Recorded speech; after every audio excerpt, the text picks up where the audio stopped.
just move over to Jen. All right. Hi, everyone, and I want to just introduce myself. My name is, it's Cecelia, but Fee is my nickname, Mazanke, and I am an executive leadership coach, and I've been doing executive coaching for the past 25 years. And so there's a few things that I want you guys to kind of walk away with today. And one is knowing that we have a friend here in Tony, with Tony and Friends Studio, that he can use his gifts and talents to showcase how you can be a greater artist in your own world. Two is to really show you some tools and principles that you can walk away with tonight, knowing that you have the power within yourselves to be able to change the dynamic of whatever it is that you're experiencing in your life right now. And we're going to actually have you later on write those things out, and we're going to have you be able to practice it a little bit here. So not only are we going to talk about some of the coaching principles that I utilize, but we're also going to integrate them so that you can practice it while you're here, so that you have a really good understanding when you walk away tonight about how to use these principles, and you can use them every single day. And it's never too late. There's no age. In fact, Mary Morrissey, who is a woman that I have done coaching with, and she's been she's taught these principles for over 50 years now. Her mom started using these principles in her 80s, and she published her first book when she was 90. And so, yes, yay. So there's no age limit to when you can start to utilize these. And the principles that we use, it's not just for work. It can be for health, it can be for relationships, it can be for time and money freedom, and for work as well. So I've had clients that have used this information to, attract their ideal job, up-level their relationships. I had one client who said to me years ago, Fee, I want to be a millionaire by the time I'm 35. And she ended up at 36 in February. At 36, wow. She said she ended up being a millionaire. And I've had people that have done it to build their businesses, to be able to bring a higher level and degree of their business to themselves too. So there's been a lot of different things that people have utilized the principles that we're going to talk about tonight here, okay? And I just want you to know that you feel free to ask any questions that you want, and just stop me when you want to, okay? And the last thing is, and this I think is like really what calls to my heart, is that in a world today where there's a lot of stuff that we can be bombarded with, if we turn on the news, we see a lot of things happening. There's a lot of difficulties, a lot of tragedies, a lot of trauma. War obviously is out there.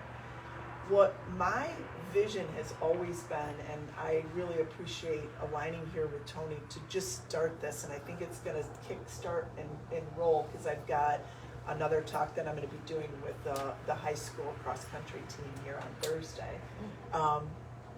But what my intention is to share these principles and practices with our community, because I believe that when we share as a community, that we as a community can rise up, and we could spread our peace, our love, our joy as a community, and that ripple effect goes really far, and it goes really deep.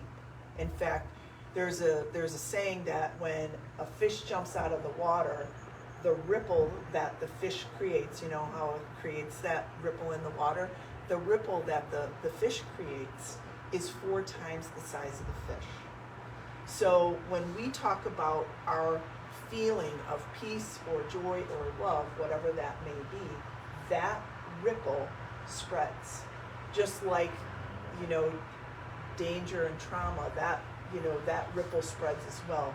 And I believe here in the community that we can spread a ripple and make a ripple effect that really can make a difference in the world. So those are kind of some of the reasons that we're going to talk about here, and some of the reasons why we've come. Okay. So what I want to do tonight is I want to talk to you about a couple of different practices that I use with my clients, and I've been using these practices with my clients for 25 years to get results.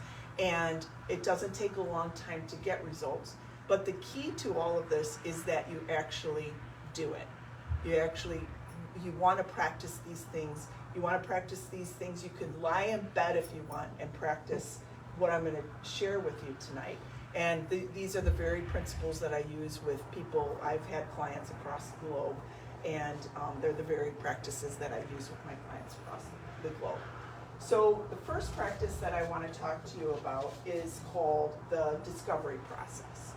And the discovery process is the ability for each one of us to know and understand that our feelings matter. And by feelings, I mean what we feel physically inside our bodies. That matters.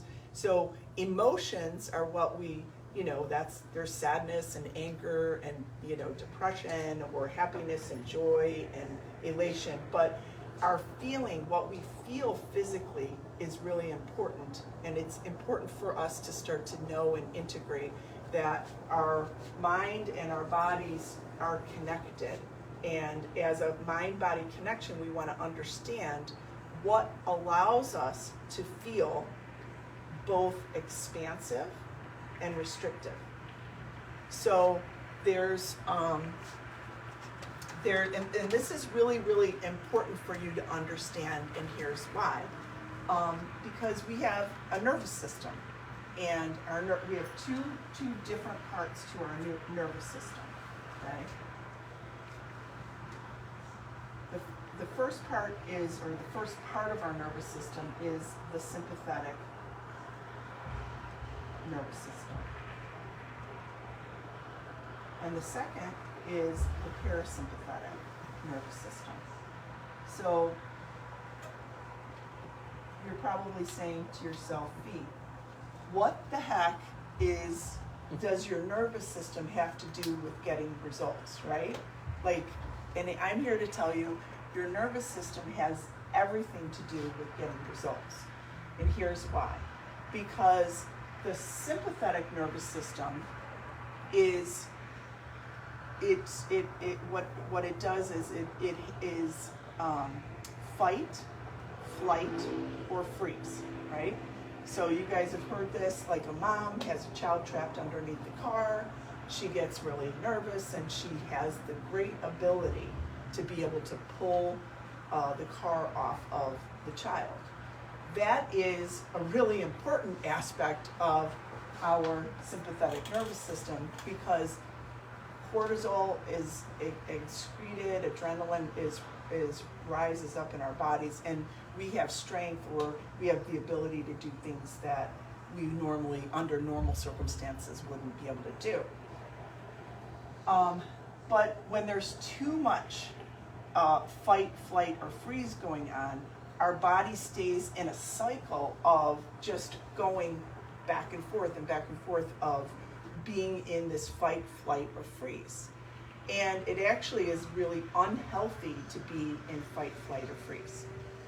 So the second part of your nervous system is your parasympathetic nervous system. And this is where we want people to be in your parasympathetic nervous system. Why?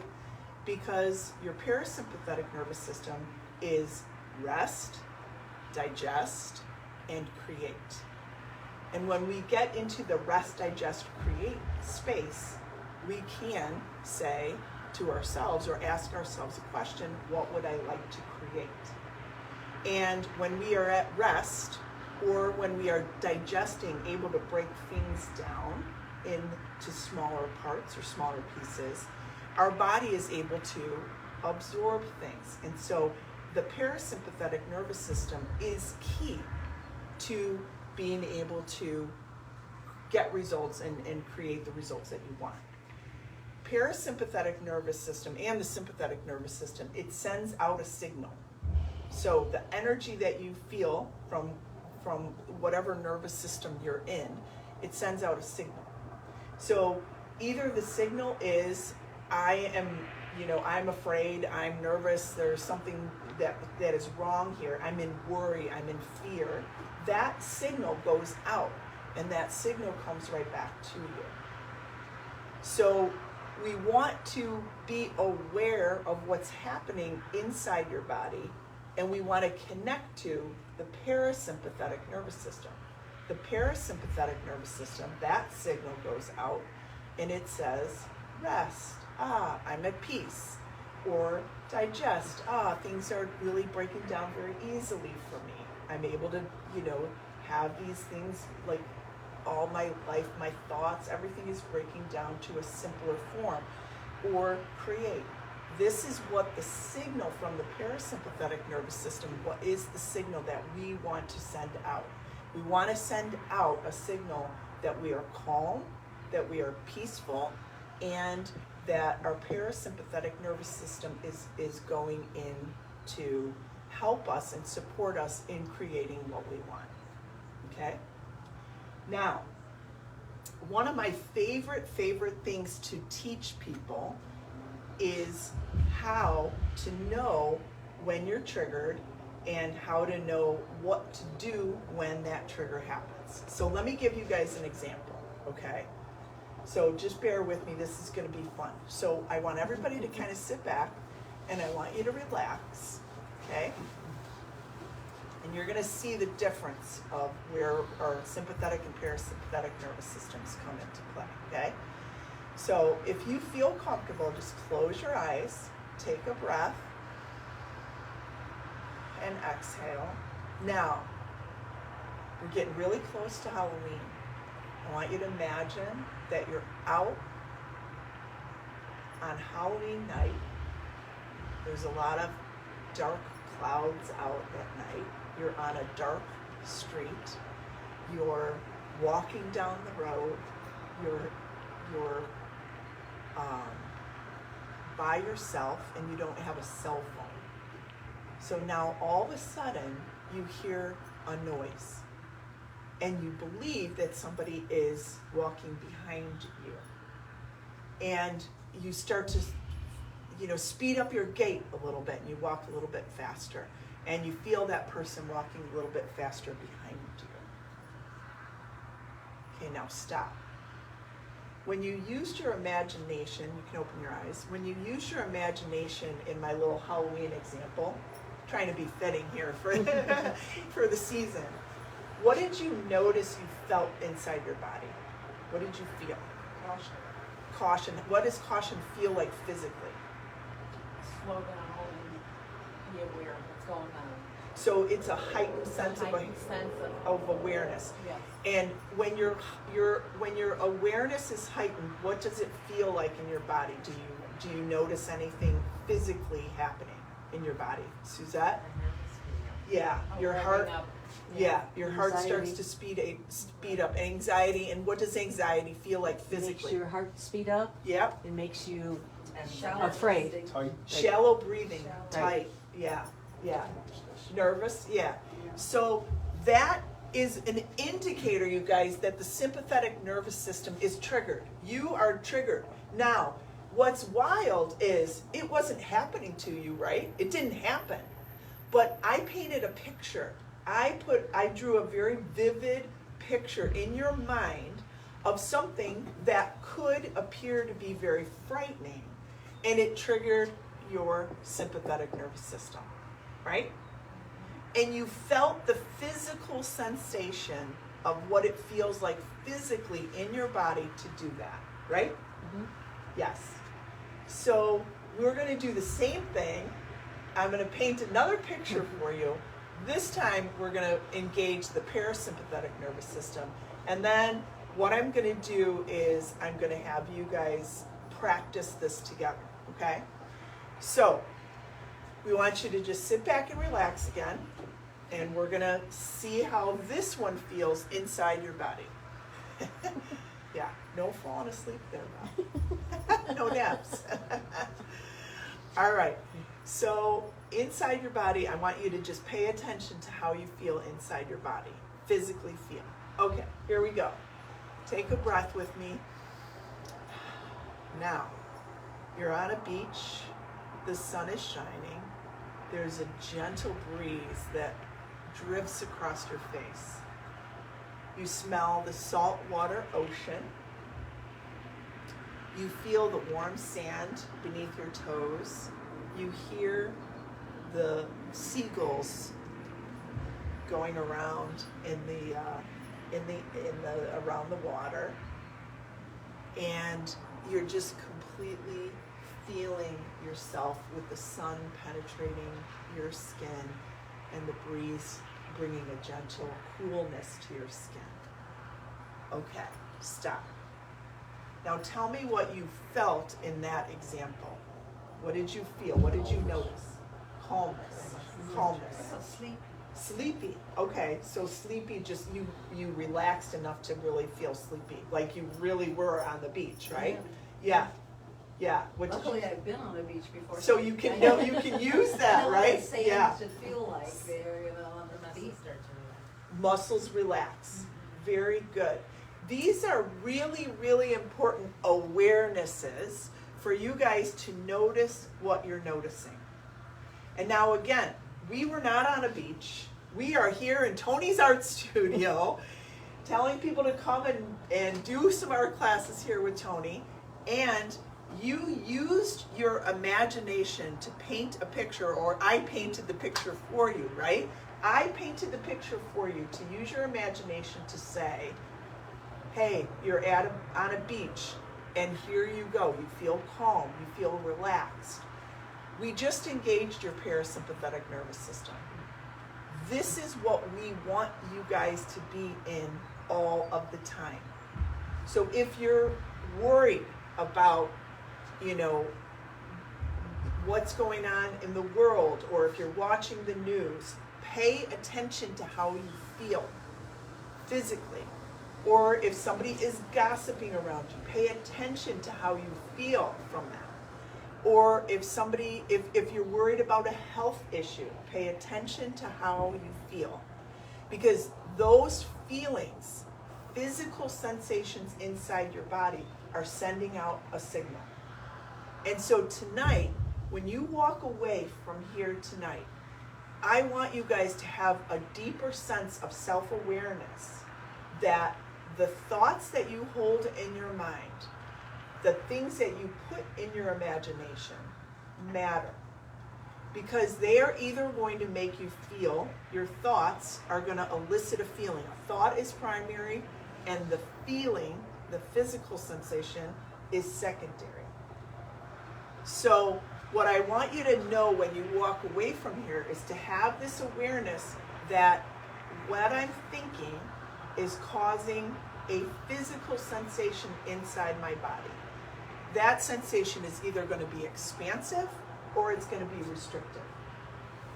So now, this is not an easy task, and it takes a lot of practice, but be gentle with yourself, because the average American has 90,000 thoughts a day, and 2/3 of those thoughts are negative. So what we want to do is just start to be aware and practice with it, okay? Go to the beach more. Well, you're exactly right. That's exactly right. Go to the beach in your mind. You know why? Because the best nation in the world is your imagination.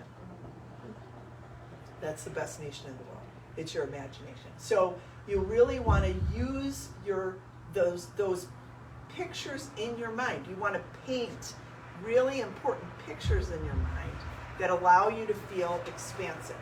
So how do I have a client at age 36 become a millionaire? Because she holds a picture in her mind and she feels expansive feelings in her body, and she takes action steps every single day.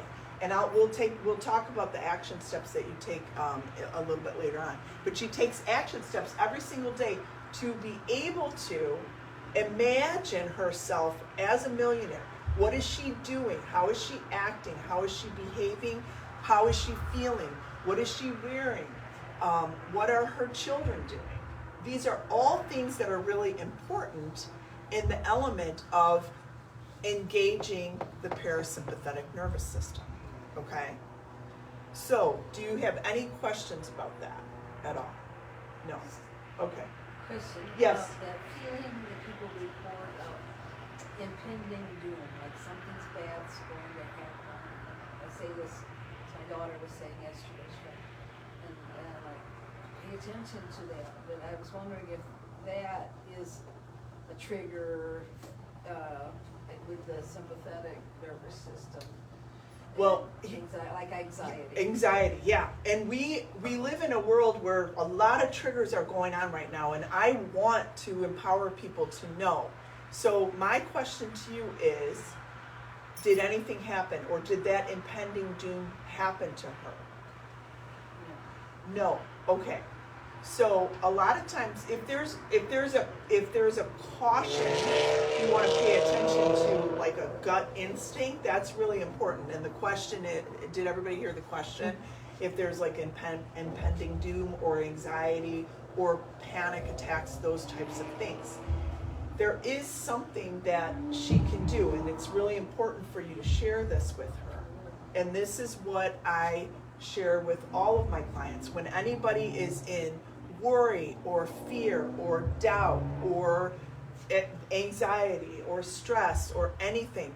In fact, I teach this to my clients. Last year and the year before, I had a lot of pregnant clients, pregnant executive women. And so we had this huge baby boom. And so I had women that were doing the technique that I'm going to teach you, all of you right now. I had all these women do it, and they all came back and said, I used this technique in birthing my baby, because they were able to calm themselves down. So I'll share that with you in a moment, but I want you to all understand that it's really important for you to be the gatekeeper of your thinking. So what I mean by that is watch it. Watch what comes in. When impending doom comes in, just pay attention. Is there anything around you that could cause harm in the moment? If there's not, then this is the technique that I want you to use, okay? So I have people all over the globe that do this technique, and it's very effective. I have executives, high-level executives, CEOs, and heads of big companies, and they get nervous. And sometimes they hire me and say, Fee, I want more confidence in myself, or I've got this big presentation and I'm feeling anxious about this presentation. People like that, they're all over the place. I had one CEO tell me that he had it was an impending fear of getting cancer. A CEO told me that just back in the spring. And so I did a little bit deeper work with him, and I can't do as deep of that kind of work here and now, but we ended up, there was something that was very much at the core of that fear that was coming up for him, and we pulled it out, and he was actually even afraid to go to his, I think it was his wife's cousin's funeral, because this fear was rising up really intensely in his body. And so, but I did some work with him, and we found out, and this is really fascinating, and again, we're not going to have time, that this would take a lot longer, but it was fascinating because what ended up happening is we found out that a doctor told him when he was 18 years old, something like, if you don't do this, you're going to wind up with cancer. He forgot all about that until that moment that we did this process.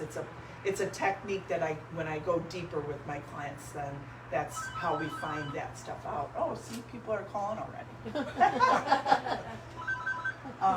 So what I want you to know is this is one of my favorite techniques that instantly can work. It's called abundance activation breath work. And when we do our abundance activation breath work, I do it every single day. I have an assistant that I do this with too. And what we do is we do this breath work to calm our nervous system down. So it goes like this. You inhale through your nose for 4, you hold your breath for 4, and you exhale gently like you're blowing out a straw for 4. And the entire time, what you do is you think of things that you're grateful for and things that you're proud of. And I want to just explain really quickly why do we think of things that we're grateful for and things that we're proud of? Why do we do that?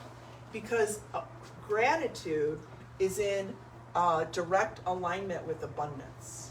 And so when we use gratitude, we're actually the gatekeeper of our mind. We're actually turning the signal or the switch in our minds onto an abundant frequency. So it's a higher frequency, and I'll talk about frequencies in a minute. But we want to be connected to abundance. So it's really simple. Inhale. It's another word for it is 4x4x4. This is the one that moms in the delivery rooms have used. People before they do big presentations have used. I do it every single day. And thinking of things that you're grateful for and things that you're proud of, because it puts your mind in a higher frequency. It's kind of like turning the channel. So like, let's just say you're watching the news and you're feeling that restriction inside your body, in your nervous system. When you do abundance activation breath work, and you've got to do it until you feel your body go back into that calm, relaxed state. That's why I gave that example to you guys right off the bat, because I wanted you to feel what it feels like to be calm and relaxed. So when you do your 4x4x4 breathing and think of things that you're grateful for and things that you're proud of, the proud part of it is our human signal to take the action step. And that's what we can do as human beings here, is to take action steps to be able to create what we want. So we're going to take our mind off of whatever doom might be coming up, right? And we're going to just imagine things that, and think of things that we're grateful for and things that we're proud of, okay? So I want you guys to practice this, and then I want you to pair up and practice it together, all right? So I'm just gonna count. I want you to just sit back and relax. I will count, and all you have to do is just breathe and think of things that you're grateful for and things that you're proud of, okay? So ready? Sit back, relax. Ready? Inhale. 1, 2, 3, 4. Hold. 1, 2, 3, 4. Exhale. Just gently, like you're blowing out a straw. 1, 2, 3, 4. Inhale. 1, 2, 3, 4. Hold. 1, 2, 3, 4. Exhale. 1, 2, 3, 4. Inhale. 1, 2, 3, 4. Hold. 1, 2, 3, 4. Exhale. 1, 2, 3, 4. Inhale. 1, 2, 3, 4. Hold. 1, 2, 3, 4. Exhale. 1, 2, 3, 4. Keep your eyes closed. Bring all of your awareness to the physical sensation inside your body. Now, for the purpose of energetic coherence, calling out the parasympathetic nervous system, I just want you to bring one thing, and just say it really quietly. One thing that you're grateful for and one thing that you're proud of. Just say it quietly, but say it out loud. One thing that you're grateful for and one thing that you're proud of. One thing that you're grateful for, one thing that you're proud of. Okay, great, great. Good job. Now, I want you to open your eyes and tell me what you noticed when you did the exercise. Tell me what you noticed. What did you feel, physically feel inside your body? Relaxation. Great. Peacefulness. Peacefulness. Great. Less pain. Less pain. Awesome. Yes. Yeah. We're actually taking your mind and flipping it away from the condition of pain, and gratitude is aligned with abundance, and it takes away from the pain. Yes. In fact, I ran a workshop several years ago in St. Louis, and I did this emotional process with this group in St. Louis. And it's part of the proprietary process that I through the good fortune of having so many clients over all these years, I found the system to kind of be able to take people into deep healing results. And we've had some really remarkable results. And one of the women said to me at the workshop afterwards, she came up to me and she goes, Fee, I thought you were crazy. She's like, I had no idea what you were doing and why forgiveness of this one issue. We did a process where we did a forgiveness process with her. She goes, I had no idea why what that would have to do with my knee pain. I had extreme knee pain. And she goes, but I'm going to tell you, I've been to doctors, I've taken medicine, I've done all these different things, and my knee right now feels better than it's ever felt. Wow. And when I told you at the beginning that you're going to walk away with tools that you already have inside of you, it's just up to you to practice. I have seen people, irritable bowel syndrome, stuff that has happened to them, when we remove fear and put them into the frequency of abundance. And this is not just abundance of financial abundance, it's abundance of health, abundance of love, abundance of joy, whatever that abundance that you want to bring in, abundance of clients, abundance of people here in the studio. All of those things we're capable of because we have it within ourselves. And I'm just here to bring it out of you. That's all. I'm showing you tools and ways that you can, things that you can use that are simple, everyday practices that you can do in order to be able to do this. Okay? Okay, so what I want to do is I want you guys to just pair up with one another. Can you guys pair up? Yeah. Okay. Yeah. Pair up. You got Yep. me. You want partner? Pair up. Tony and I can pair up. And I want you guys to just ask each other, this is how we're going to practice this. I want you to ask each other questions like, give me something that's like your heart is heavy for, And I want you to just tell your partner, like, you don't have to give like all the details of it, but I just want you to tell your partner what your heart might be heavy about. Doesn't matter. And we're all safe here too. I want to make sure that everybody feels safe. And I want you to just notice what it feels like physically when you express that heavy heart. Share with your partner where you feel it physically and what it feels like.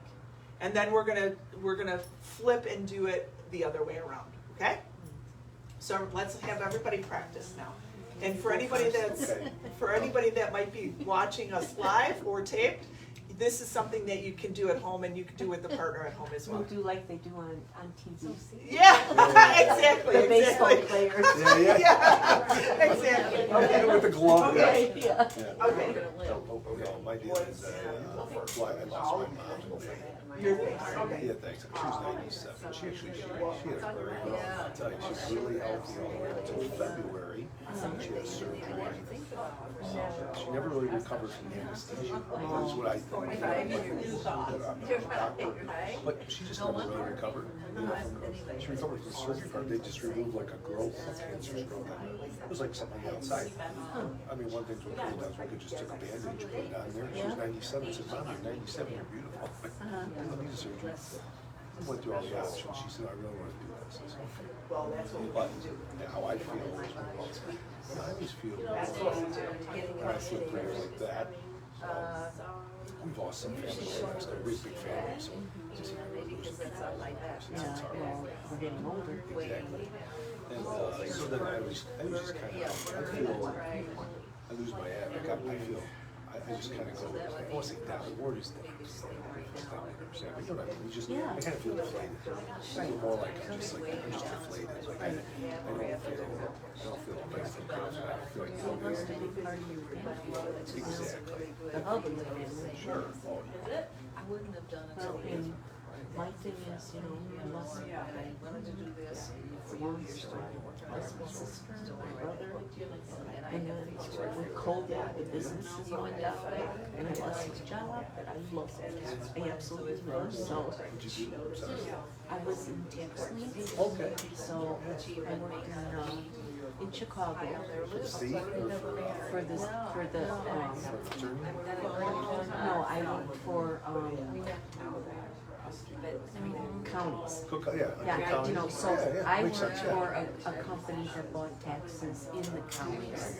And so I would go into Cook County, all the counties around us, pay their taxes, look up a lot of stuff. I loved it, Interesting. you know, Yeah. and so I lost that job, you know, and so now Did you I'm guys looking each for get a another chance job. to share? We did. Everybody got a chance to share? Too much.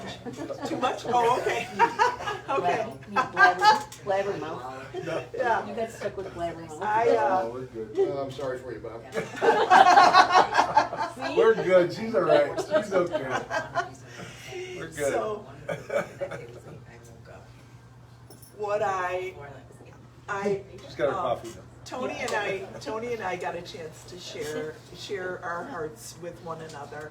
And what I want you to do is, I want you to, you know, go back in, and Tony, we're gonna do this together. Go back in and do your abundance activation breath work when you bring that thought to your mind of what is heavy in your heart. Bring it back in, but then do your abundance activation breath work so that you can actually physically feel yourself calming down, okay? But you've got to think of things that you're grateful for and things that you're proud of. You cannot stay in the thought that makes your heart heavy. You want to move yourself into, I'm grateful. I mean, one of the things that I've been really grateful around here is the incredible fall colors that we've had. They're so beautiful. And so if you guys, I mean, all you have to do is drive down the street and see the absolute beauty of the fall colors and just put that in your mind instead of running the wheel of the CD or the record player that continuously plays and makes a groove in your mind. Because that worry, that fear, that impending doom idea is sending out a signal.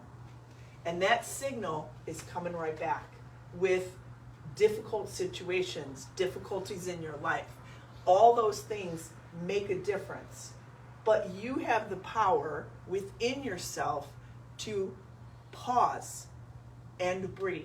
You pause, you breathe, you think of things that you're grateful for and things that you're proud of until you're able to feel your body release, okay?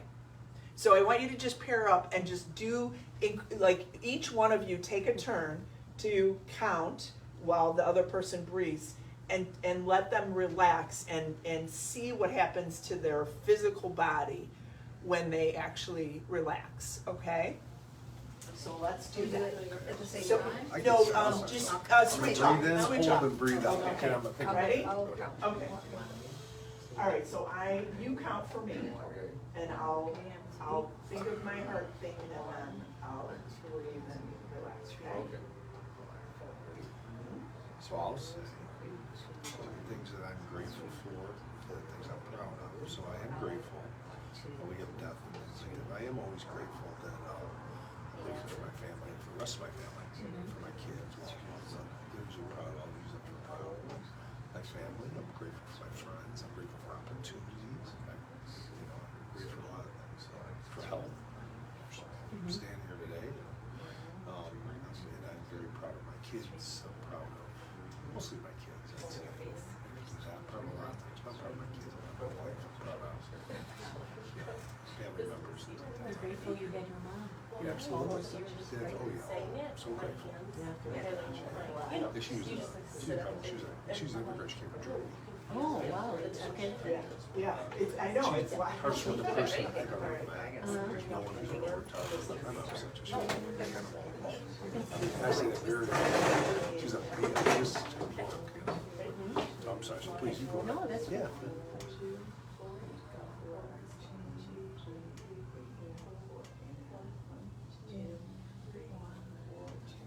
I'm also grateful for a husband who's so talented. Yeah. I'm grateful for all those years. I learned so much at my jobs. It's a good thing to take I'm out. proud of what he did. Yeah. And I'm grateful for my grandkids and our kids who've turned out to be absolutely wonderful. Yeah. And for the talent. I mean, who could do this? Yeah, I know. Not me. Absolutely. Oh, I know. Not me, so. And I'm grateful for the friends we've made along the way, Yeah. All right. including you. Okay, Yeah. you're awake? All right, That's the good. bonus, that's the benefit to this, Yeah, it is. that's part of it. Yeah. It's all good. I've met Okay. a lot of these people along the All right. way. I want to We're get blessed your, because of I that. want to get your feedback on what it is that you guys noticed, either by yourself or with your partner, if you notice like their body physically change. Tell me a little bit about what you're starting to deepen your awareness around when you start to introduce this concept. Suzette, you want to start? Both of us, I think, physically we saw muscles relax. Yeah. Shoulders drop, hands relax, face, I don't know if my face relaxed, but I felt like more relaxed. Yeah. Yeah, Um, yeah, and just calmer inside. yeah, yeah, yeah. Do it at night, because then you just go to sleep. Yeah, well, practice it at night. Practice it at night before you go to sleep, and see if you can get yourself to calm down, and really use the imagination to really start to bring forth peace before you go to sleep. Yeah. What about you, Sandy? What did you notice? Relaxing. I felt good to share with somebody. Awesome. I Yeah, love that. And Yeah. hear his perspective, Yeah. and get to share my perspective. Yeah, I want to mention to you, that's a great point, that oftentimes when we carry that heaviness in our hearts without really having a chance to share it or speak it to someone else, that is in a safe space. And I want to say safe, because we don't want to ever judge somebody for any of their experiences of what they have going on at all. So whatever that may be, just let them be in that safe space so that they can share. And so, do you feel a little bit different now? I do. Yeah. And like a little bit lighter? A little bit lighter, and I also liked hearing his perspective and, about his mother and his family. And Sure. Yeah. Sure. Yeah, because loss or grief is Right. very heavy and on our hearts, right? And how often do we just hold grief inside and just not express it? Yeah. We all, I know a lot about grief. We've had a lot of grief and a lot of loss in our families for a very, very long time. And one of the things that I know about grief is that I deeply respect grief. because it has a tremendous amount of different faces, and there's no one size fits all when it comes to loss and grieving. And it's something that there's 5 phases of grief: denial, anger, bargaining, depression, and acceptance. If we don't move through the phases, we never get to acceptance. So there's always going to be those 5 phases. It's not in a linear way, but we're always going to have that. And I remember, I never knew this until my dad died in 2012. And when my dad died, or I'm sorry, 08, sorry. Thank you. Thanks for the correction. Yeah, I don't know why I said 12, that was weird. December 1st, yeah, of 08. When my dad died, I was, at that time I was training for the Chicago Sprint Triathlon. And I remember swimming, and I was swimming, and I'm like, what is this? Like, what is this in my head? I didn't know what was going on in my head. And when I was swimming, all of a sudden the answer just came. You know, it was like that it wasn't, you know, a physical answer, but it was a knowing within, like, and it was, well, Fee, this is the depression phase of grief, and you got to go through it. Like, you got to go through that part in order to get to acceptance, you know, and depression is certainly part of that. So thanks for opening up and sharing. I appreciate that. How about you guys? Anything here? Yeah, a lightning. Lightning, yeah. Just lighting up, and nothing is serious. More move into resolution. Wow, great. Everything is resolvable. Great. Do you see how using your breath, simple breath, and things that you're grateful for and things that you're proud of makes a difference instantly? Right. It helps you to hear yourself. It does, because you get clear. You know why? Because otherwise your fears and all your thoughts, there's 90,000 thoughts a day. It's called the monkey mind. It just goes all over. It swings from thought to thought to thought to thought. But when we start to pause and slow down and understand that we don't have to buy into the stories of our thoughts anymore, that's really empowering. Yeah, right? Isn't that a beautiful thing? Tony, any comments from you at all?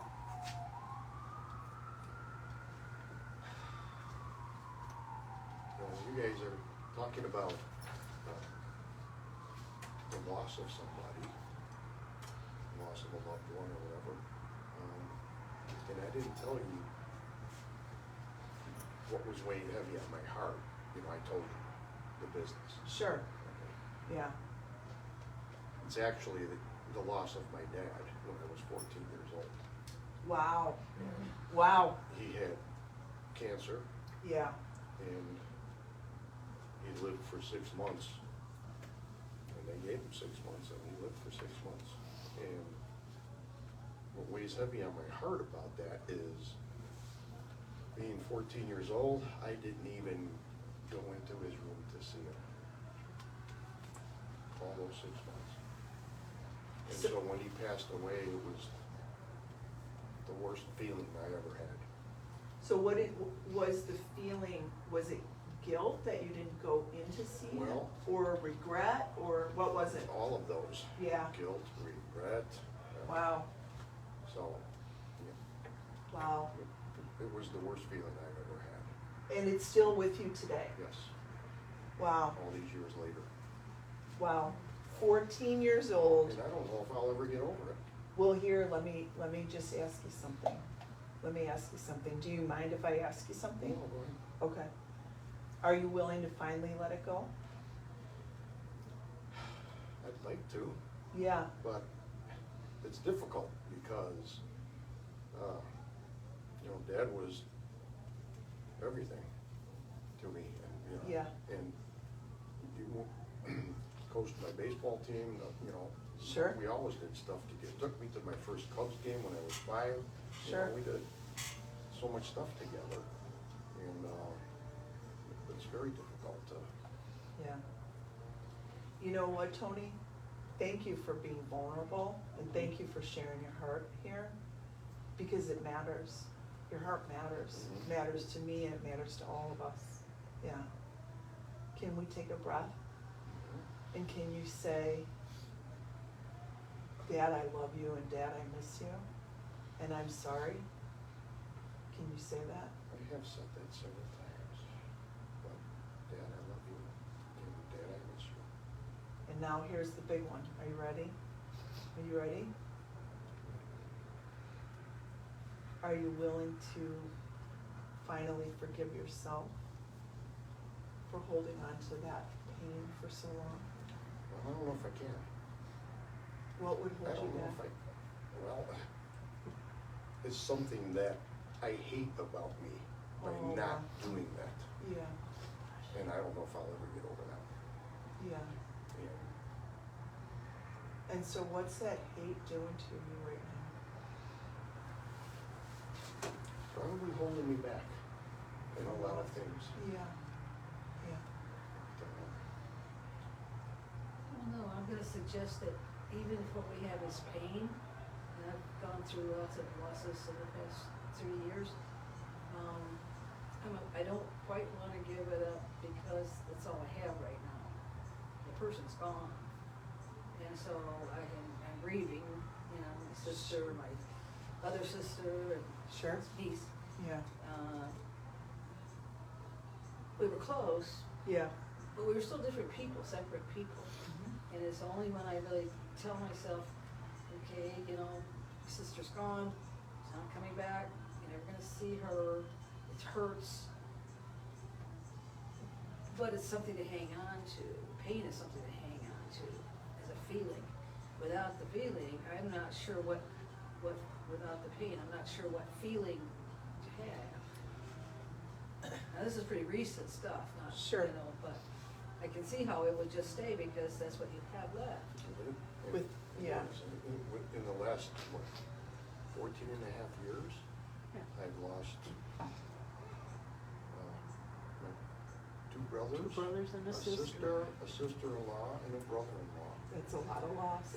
Yeah, in the last 14 and a half years. yeah. It's a lot of loss. Yeah, there's a lot of family. Yeah, And, Me you know, too. my mother in 1985. yeah. Dad's the biggest one.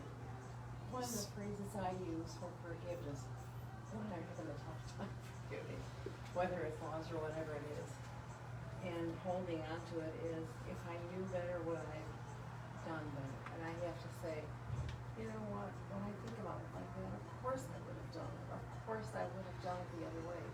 And I didn't, so it helps me Yeah, give some love back to me, right. to forgive me, that, you know, if you knew you could walk in that room, you would have been in that room.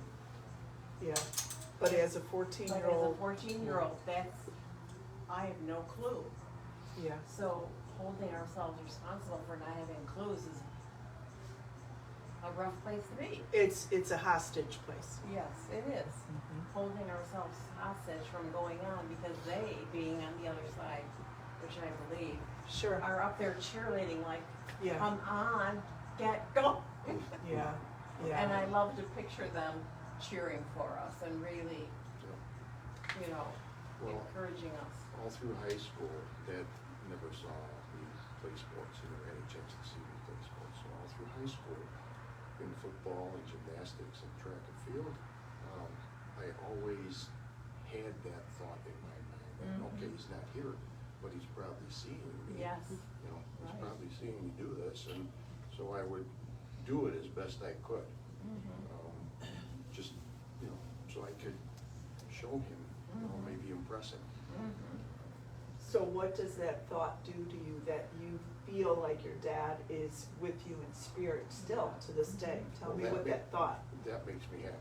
Okay, Okay. so notice the difference between an unforgiving, I hate myself for not doing it as a 14-year-old versus my dad is with me in spirit and he's cheering me on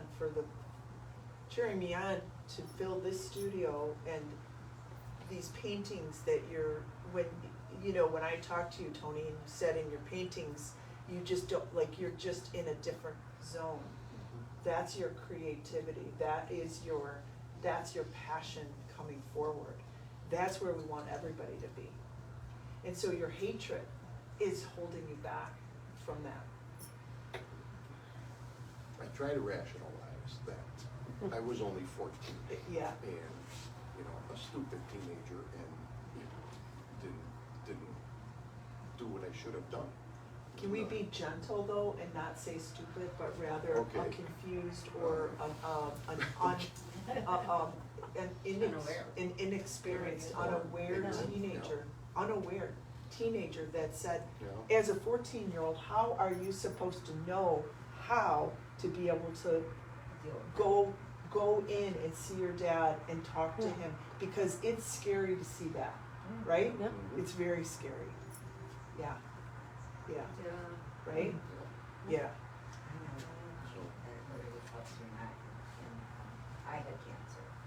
And when I was going through my chemotherapy, I was also taking care of my grandson. And he played and played, you know, and then I lost all my hair. And he, for the longest time, couldn't come next to me. And I scared him. And, How old was he? he was just 5.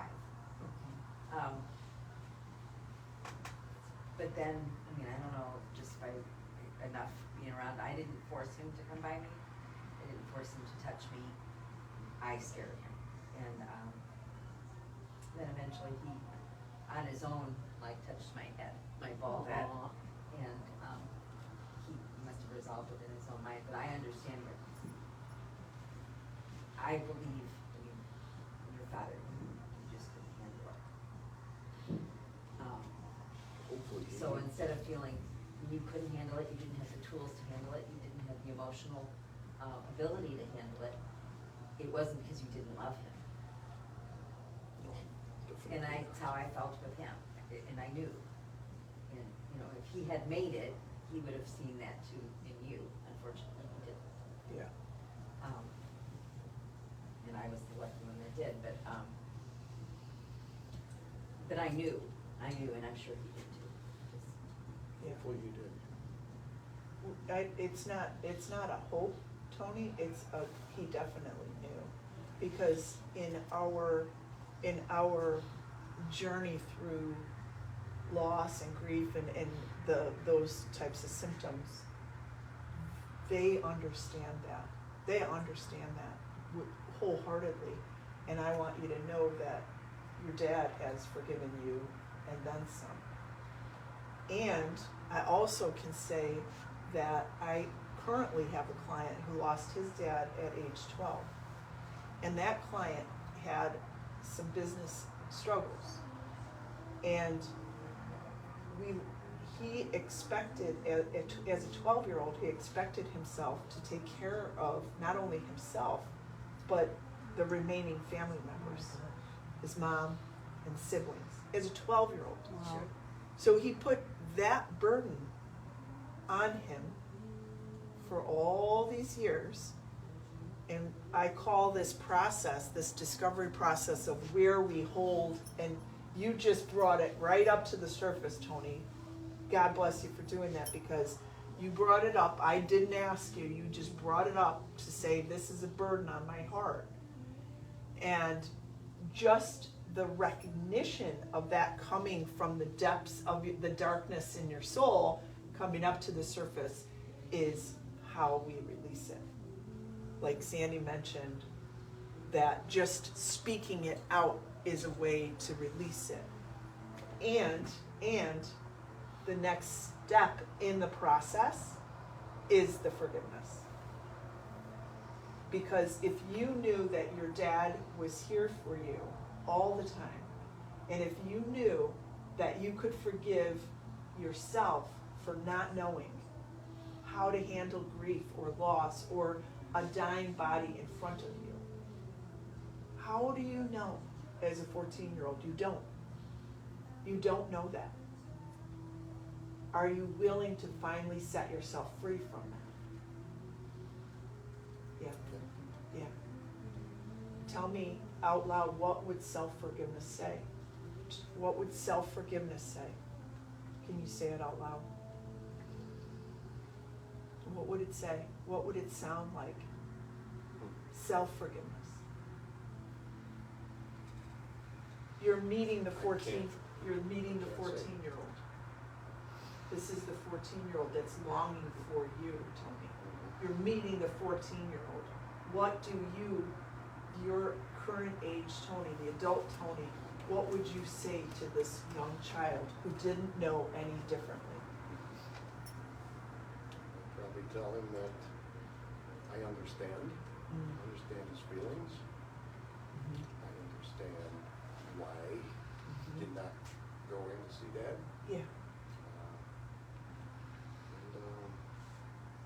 I'd forgive him. Tell him. And I tell him, you're forgiven. Wow. Breathe And that. Dad forgives you. And Dad forgives you. Breathe that in. And tell me what that feels like inside of your body. Tell me what forgiveness feels like inside of you. Well, it's a weight off. I found words got to be too much of a burden, whether speaking and telling or writing. I was always writing. And now I think it's a burden.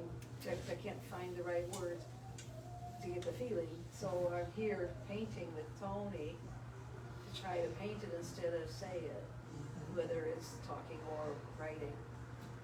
And No words. No words. No But words. in the painting process, hoping. this is not a hope. This man just did it. And this is not a hope. But in the painting process, can you paint and just release and say, I am forgiven? I know I felt much more relaxed here the past 2 or 3 times. Yeah. I sat in there and I was just concentrating on maybe, the colors not turning into, muck. Yeah, yeah, yeah. Or getting that brush cleaned out, right? Yeah, Yeah. So I didn't have room in my head to Yeah. go back to how awful it was, a year ago or 2 years ago or 3 years ago. sure. When people were taking turns and traumatizing them. But it's helping, and I want to say publicly thank you, because I didn't Wow. expect that. I wasn't looking for that. Here's an art studio that not only creates beautiful art, but it's therapy, art therapy. And I just want to acknowledge this man for providing the platform and the space for you to have that. Right, without judging and without even, not yet Knowing. commenting too much. I'm new at this, Sure, And sure. when students come here, I like them to relax, have a good time, take your mind off of all your troubles, wherever they may be. When I'm painting something, that's all I think about is painting what I'm painting when I'm working on it. I don't think about anything else Yeah, until the dang phone rings.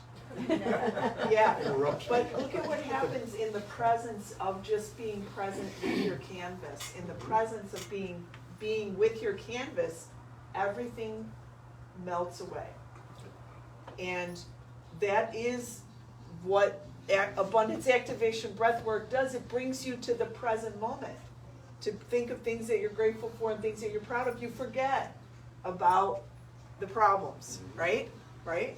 You forget about them. Yeah.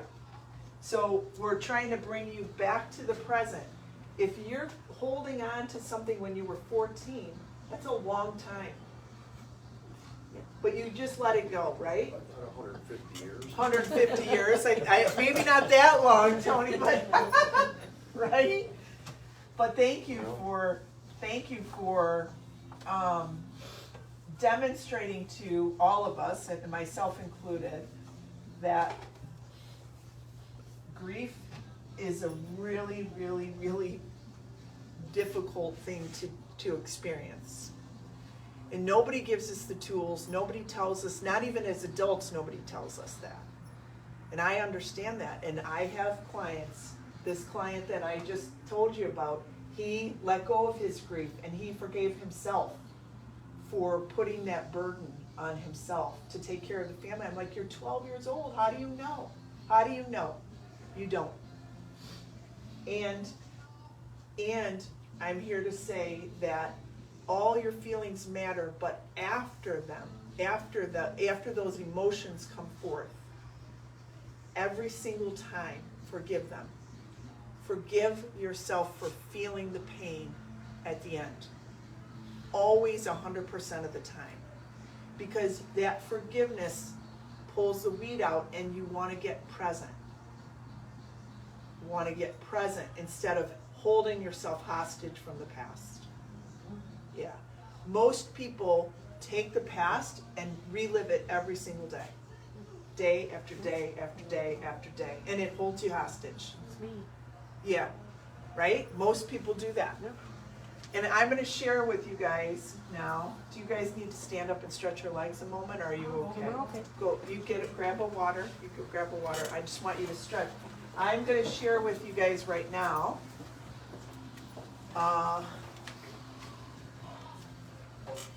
One last little tidbit of information.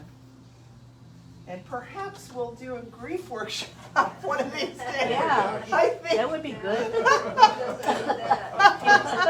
I thought that's what we were getting into. You might have to go out of this. Yeah. The place would be flooded, right? Flooded with, we all go through grief. I've had a tremendous amount of grief and loss. Sounds like Bob did too. Well, Bob, my mother-in-law, his mom, it's interesting, and I think, if you don't mind me sharing, Bob, the space, his mom was passing, and his sister was there, and I went down to be with the sister, and his mom was a strong, very strong German woman, and she was 97, almost 98 when she passed in May. Yeah, really, really strong. And, obviously we knew the time was very near. She would not let go until he got there. Oh my gosh. And I had somebody committed to, and I didn't know this was going to be the day. There are a lot of days that we thought was going to be the day, and then so I was working, and then it was like Friday afternoon. I was trying to get out of there, and then I got the phone call and said, "You better get over here," And then, but it's over an hour away. But then, and she held on. Oh, for sure she did. She held on until he got there. And I'm going to share with you guys one of the things that kept me really, really focused, because it's really tough I'm 58. It's tough for a 58-year-old to watch somebody die. Really tough. And let alone a 14-year-old. Not easy. No contest. And I have tools, emotional tools that I use every day about supporting myself and doing these things and practices. And I just prayed, and I just said, help me to see love here. I said it 1,000 times, 1,000 that day until he got there. And when he got there, I stood at her feet, and his sister was on one side and he was on the other side. And I just said, please help me to see love here. Let me see love. And they both held her. And she had 2 sons that passed before her. And I just imagined they were up there waiting for her. And the 2 remaining children were here and holding each of her hands. And that was how I could see it as a loving gesture. That's how I saw love. That was when my father passed away. Yeah. We all sat around his bedside, and Tony went into a waiting area. Yeah. And my dad opened his eyes, and he was smiling. Yeah. And I thought he was smiling at me at the end of the bed. Right. And I didn't wake up my siblings or my mother. Right. And I'm like, Dad, but he wasn't looking at me. He was looking at the end of the bed, and Tony was in the waiting room and saw a white figure pass. Yeah. It was somebody who came to get my dad. Of course. And it gave me a lot of peace, although then I was upset because I didn't wake You- my mom up because I figured she would hold him back. Yeah. He needed to go. Yeah. He just needed to go. Well, and it definitely they go when it's perfect timing. Right. They know. Yeah. They know. That's He true. knew. There Yeah. certainly was. In fact, my mother-in-law, her arms were reaching Oh. up, See? Mhm. Yep. and those were her boys Uh-huh. that went before her. And that's how I That gives you was peace. able to Right. say, okay, I can see love in the presence of this Right. difficulty. And I told the pastor what I had seen, Yeah. and he told me, you saw it because you needed to see it, Yeah, sure. Sure. and it made you believe. Yeah, of course. Yep. Of course. Seems, Yeah.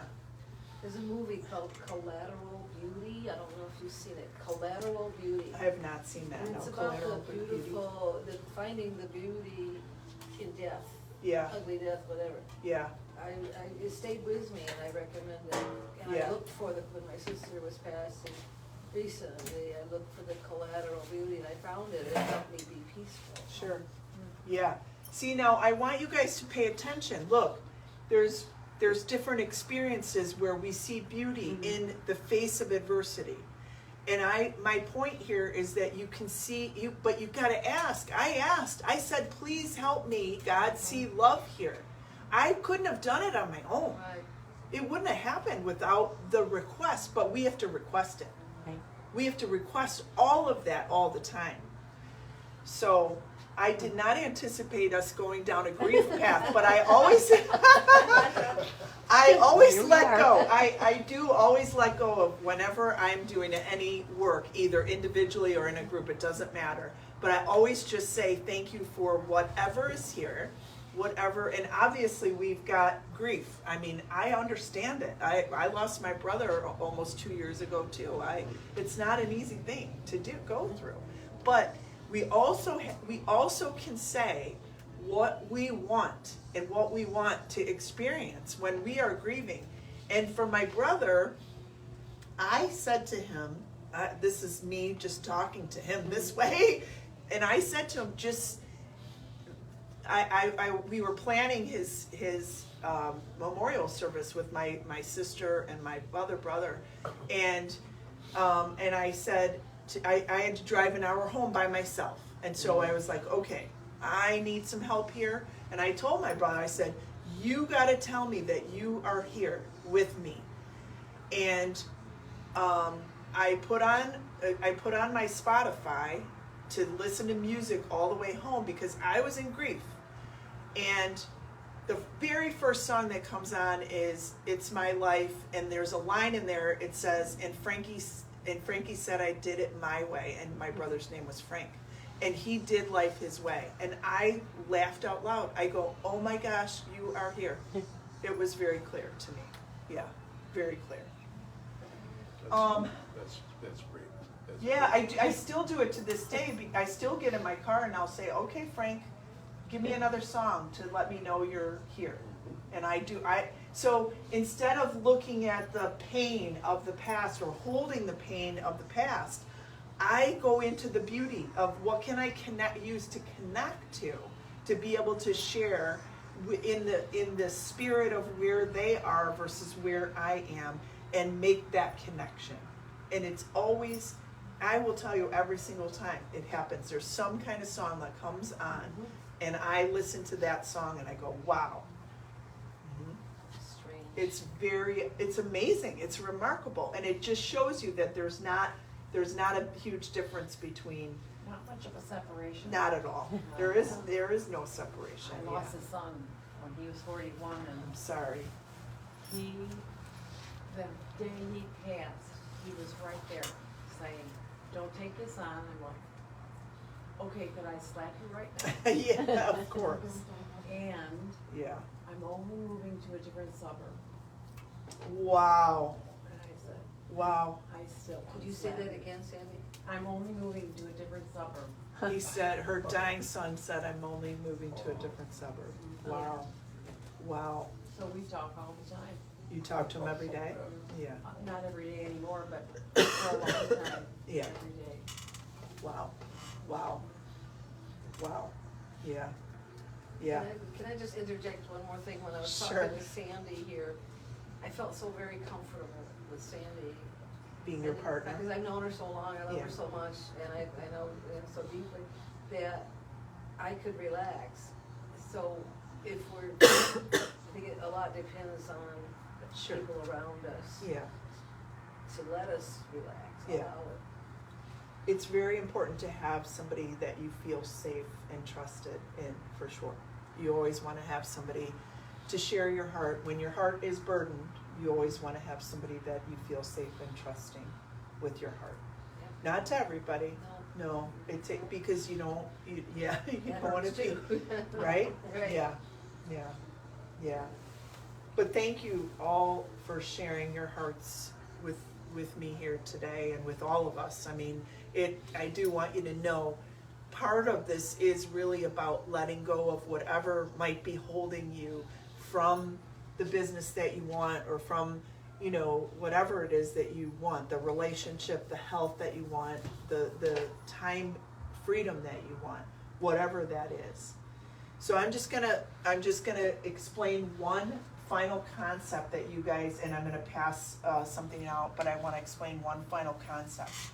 And earlier I talked about frequency, and frequency is just everything that we do in life is an exchange of energy. Everything that we do, no matter what it is. Thoughts are energy, feelings are energy. That's what the transmission is, Are we transmitting an expansive feeling, or are we transmitting a restrictive feeling? Catch yourself and see what that's like, and see what that feels like inside your body. Be aware. Start to change it now, okay? And this is what I want to explain to you about frequency, and how it matters to go into a higher frequency. This is birth, this is death, and this is where we currently are, right here, right in Tony and Friends Art Studio, all of us together here tonight. Most people live in conditions, circumstances, problems, and they live in this space of conditions, circumstances, and problems. Most people live in this area right here. Most of the world lives right here. Okay? Now, we change our frequency by changing our minds. It's a change of focus. Our thoughts make us feel something different inside. And that different feeling inside of us, physical feeling, expansive feeling, transmits from the parasympathetic nervous system that says, hey, things are good. I have a full art studio. I am forgiven. What if we walked around every single day saying, I'm forgiven, or I have forgiven? What if we did that? What if we went in our worst situation? What if our transmitter said, I'm forgiven, and the other person is forgiven, whoever may have betrayed us? What if we did that? What do? We change our frequency. We change our frequency to a different frequency. This is called infinite possibility.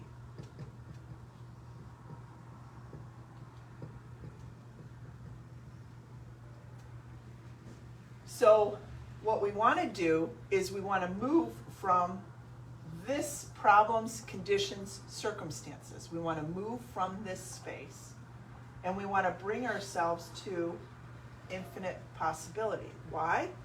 Because it's a higher frequency.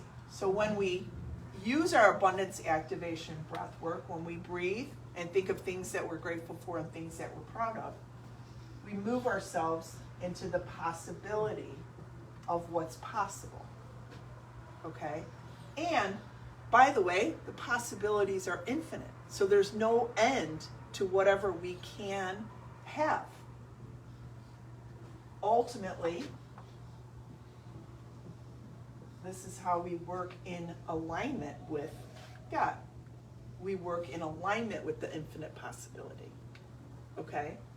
So the reason why we do our breathing and our things that we're grateful for and things that we're proud of is because we move from this space, the conditions and problems and circumstances, all of you said that you felt calm or relaxed or peaceful inside of yourself when we did our breathing and when we put our awareness on how we were feeling inside our bodies.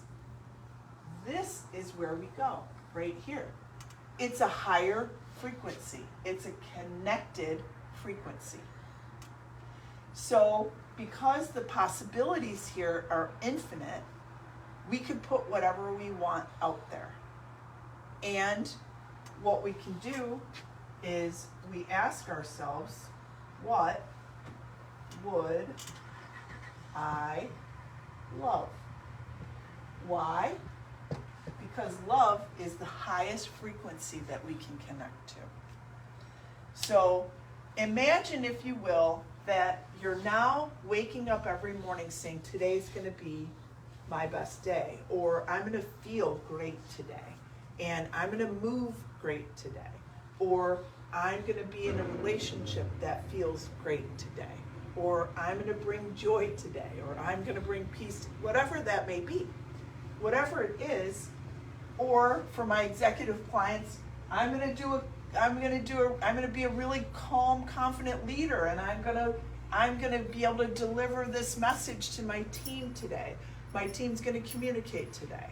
Whatever it is, I'm going to be a great mom today, or a great grandmother today. Whatever it is, that answers the question, what would I love? That question is connecting us here. And remember, the possibilities are infinite. So there's no limit to what's here.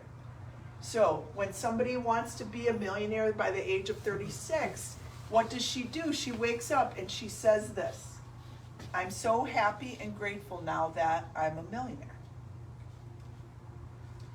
And in the land of conditions and circumstances and where she currently is, she's not there. But what's really interesting about changing the frequency is this. Remember when I held the picture in your mind of the Halloween stalker walking behind you? Mm-hmm. Remember when you held the picture of the beach in your mind and you felt calm and relaxed? The subconscious mind thinks in pictures. We got a lot of beautiful pictures around here. The subconscious mind thinks in pictures. It does not think in words. And the subconscious mind is your high-speed processor. So the conscious mind can process 40 bits of information per second. The subconscious mind can process 40 million bits of information per second. So I call it the high-speed processor because the subconscious mind is the high-speed processor. It's the one that when you imagine something, it elicits a feeling, and then you think, oh my gosh, it's here. I'm down this dark street and I'm feeling my heart palpitate. Or I'm on this beach and I'm relaxed and peaceful, right? Wow. So what happens when we put these pictures of feeling great, of having successful business, of having a successful relationship, of having, you know, a house in Mexico or Florida or some place where, you know, I've got client right now, I want a house in Florida. Great. What's it look like? What are you doing at the house in Florida? You know, where is it? And so what ends up happening is people then start to use the subconscious mind, it's a picture, elicits a feeling in your body. That feeling in your body sends a signal out. I have a house in Florida. Guess what happens? House in Florida opens up. Ooh, here's one. I just talked to a client last week. She said, oh, look, I had a realtor that called me. Here's a house. The one with the land, with the, you know, it backs up to this big forest preserver, nature preserve in Florida. Really? Okay, there's a reason why that happens. In a real estate market that's starting to, you know, have limited supply, right? You know why? Because we're connecting here. So the key phrases are, I'm so happy and grateful now that. So when you feel pain, or you feel sad, or you feel something other than expansive in your body, You wake up every single day and you go, I'm so happy and grateful now that, ... whatever that may be. Okay? And so what I'm going to do now is I'm going to have you guys write out your vision of what you would love. So I did see that there was a mistake on the paper that I have. Okay, and you can take two. You can take two of these. Okay, and we have pens over here as well. So I'm going to have you change. Each of you can take two of these. I'm going to have you change. This one is time and money freedom, but I'm going to have you change some of these here.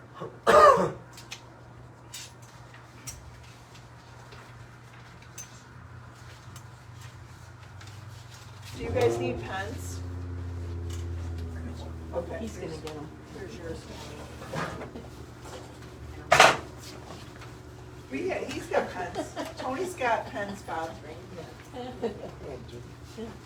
It's like summer camp, come on. Thank you, It's- thank you. It's summer camp, right? Yeah. I have a pen. I'm getting you that. Donna, you guys need pens? Okay, Thank you. so you're welcome. These quadrants, there should be four. You guys each got 2 pieces of paper. I'm going to change. They all say time and money freedom, but I'm going to change it for you. Okay. So you've got a little box, and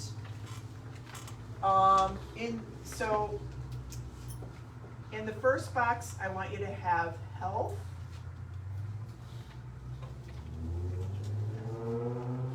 and wellness. Second is relationships. Just put that anywhere on here? Yeah, you could just in the box somewhere. Yeah. See, it says at the top, time and money freedom. It should say health and wellness, relationships. You could keep one as time and money freedom, and then the last one would be work.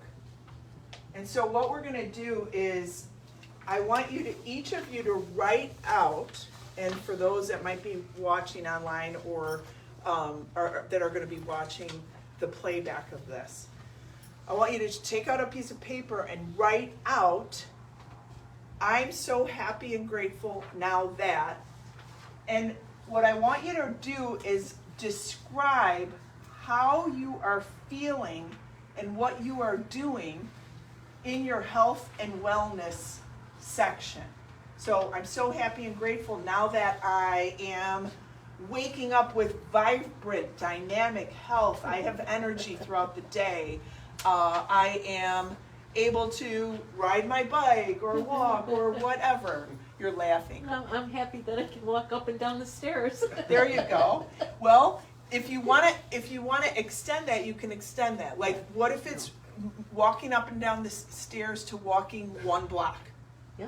See? Mm-hmm. So then you go, I'm able to walk 1 block. Mm-hmm. And you put that, I'm so happy and grateful now that I can walk 1 block. And then in a couple weeks, make it 2. Yeah. And then in a couple weeks, make it 3. Right? Okay? So the first one is health and wellness. I'm so happy and grateful now that, but you don't want to say, here's a really important part, you guys. You don't want to say, I'm so happy and grateful now that I don't feel pain. Because we want to give no emphasis to pain. We want to see what it feels like for you to have the health and wellness that you would love to have. Whatever that may be, if you're riding your bike or walking or running or whatever. I'm so happy and grateful now that.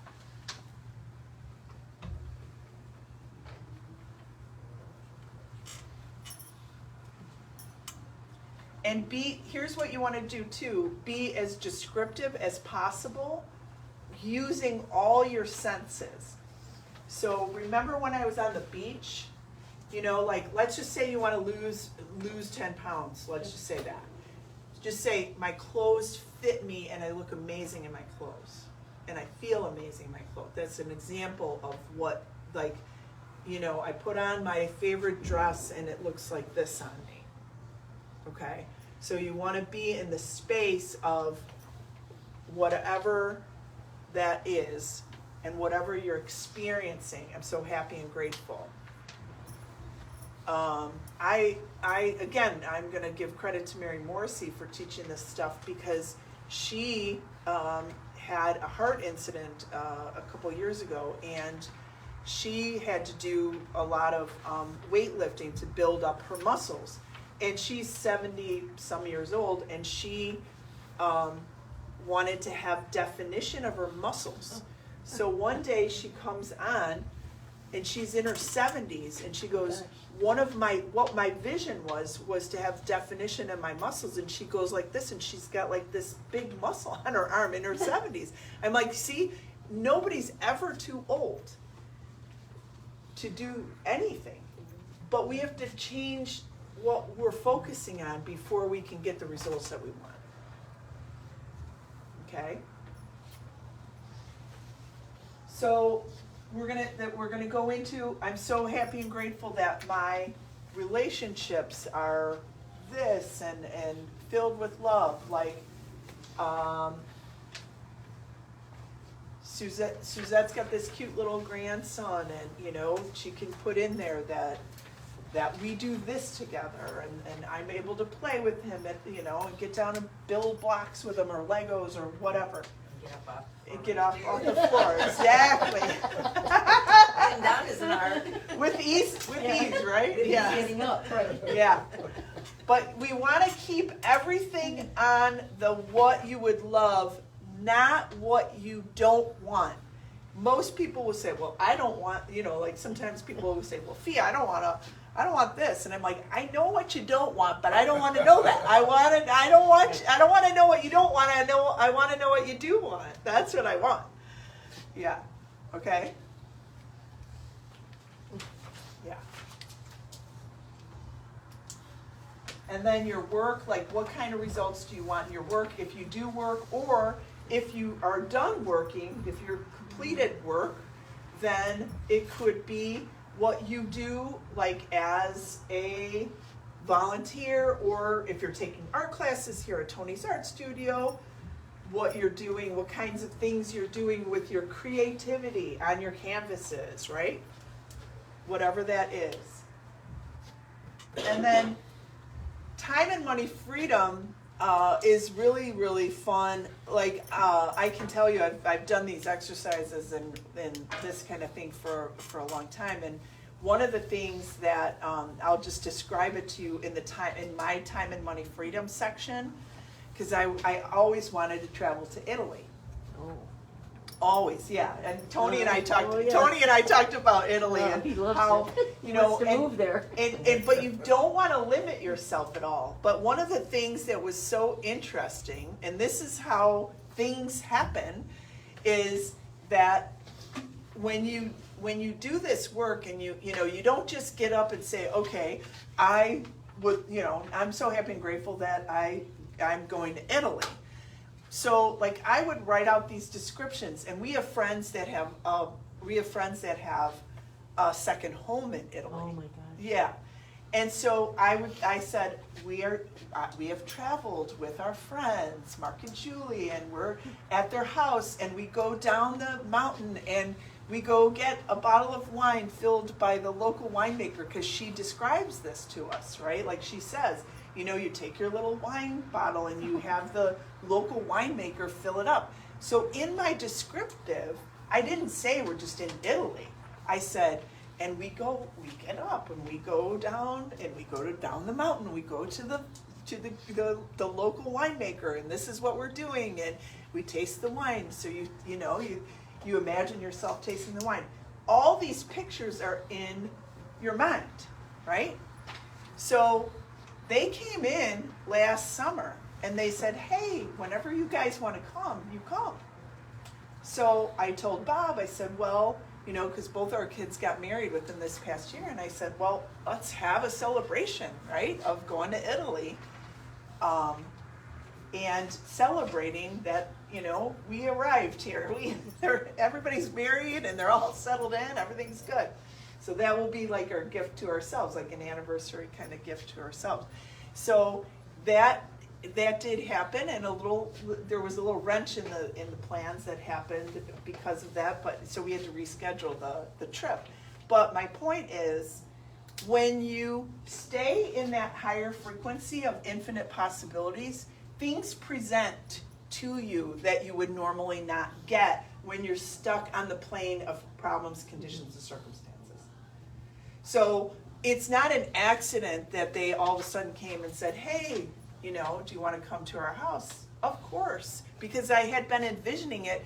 If I went back and showed you all these notebooks of all of the stuff that I wrote in my Time and Money Freedom section, that's what happened. But I would wake up and I would say, I'm so happy and grateful now that we're here and we're in Italy and we're, you know, we're having a cup of coffee and overlooking the beautiful Tuscany Valley and whatever, or the hills or whatever. You know, I just got really descriptive in my thinking. So that's what you want to do in each one of these sections, okay? That's what you want to do. So when you going? Well, we got to reschedule it. We have to, it's a We're reschedule. supposed to go September 22nd. It was our 34th anniversary. That's right. Yeah. You told me. Yeah. No, so I had not an accident, a little health setback, but I got a torn detached my retina, my left eye. And the good news out of it is I'm all good. Good. And I can see on my left eye, that's really good. But we're gonna go. We're gonna go. We're not passing that up. You know what? First time in my life I think I ever bought travel insurance, ever.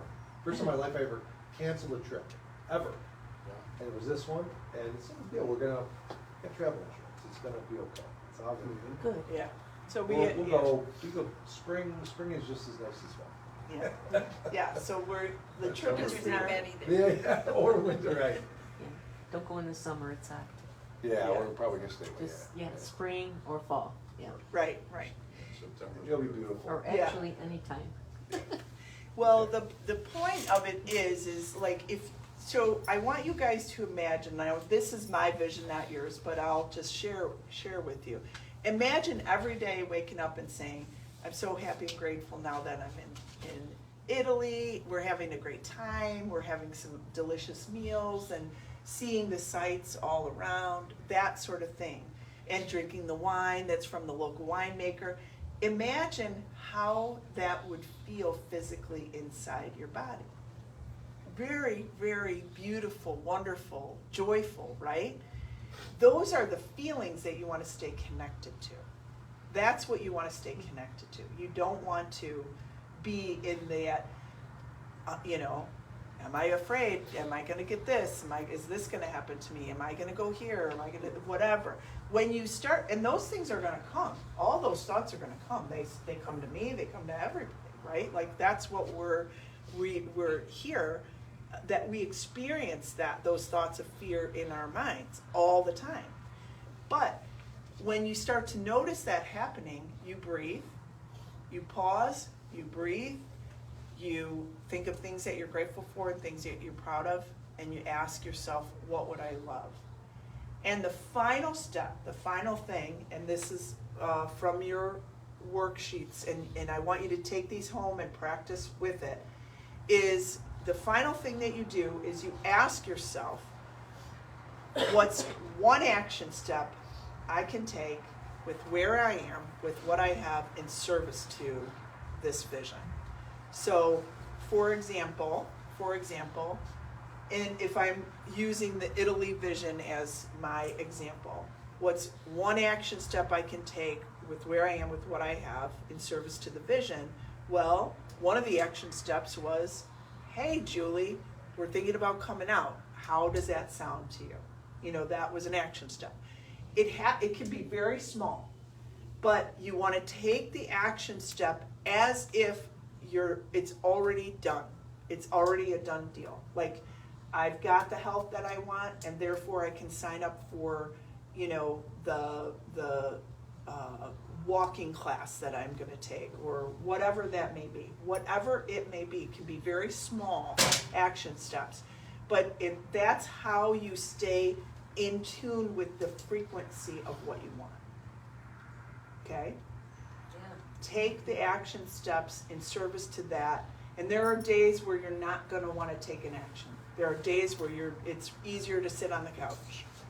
Many days will be like that. But you have to keep asking yourself, what would I love?